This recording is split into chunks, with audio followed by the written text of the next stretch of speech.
আসন্ন 2026 ফিফা বিশ্বকাপ সামনে রেখে ইরান দলকে শুভকামনা জানিয়েছেন জিয়ান্নি ইনফান্তিনো।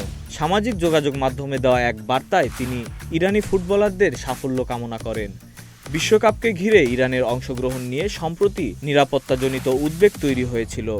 চলমান ভূ-রাজনৈতিক উত্তেজনা ও যুদ্ধ পরিস্থিতির কারণে ইরান ফুটবল ফেডারেশন তাদের ম্যাচগুলো যুক্তরাষ্ট্র থেকে সরিয়ে সহ আয়োজক মেক্সিকোতে আয়োজনের অনুরোধ জানায়। তবে ফিফা সেই আবেদন নাকচ করে জানায়, টুর্নামেন্ট শুরুর এত কাছাকাছি সময়ে সূচি বা ভেন্যু পরিবর্তন সম্ভব নয়।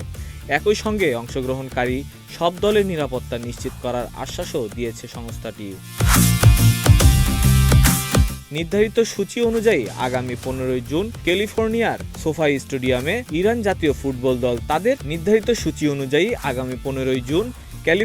সোফাই স্টেডিয়ামে ইরান জাতীয় ফুটবল দল তাদের বিশ্বকাপ অভিযান শুরু করবে নিউজিল্যান্ড জাতীয় ফুটবল দলের বিপক্ষে ম্যাচ দিয়ে। এর আগে যুক্তরাষ্ট্রের প্রেসিডেন্ট ডোনাল্ড ট্রাম্প ইরানের অংশগ্রহণ নিয়ে নিরাপত্তা ঝুঁকির কথা উল্লেখ করায় বিষয়টি আন্তর্জাতিক অঙ্গনে আলোচনার জন্ম দেয়। তবে ইনফান্তিনো স্পষ্ট করেছেন, ফুটবলকে রাজনৈতিক বিতর্কের ঊর্ধ্বে রাখতে চায় FIFA. Desk report, news flash 71।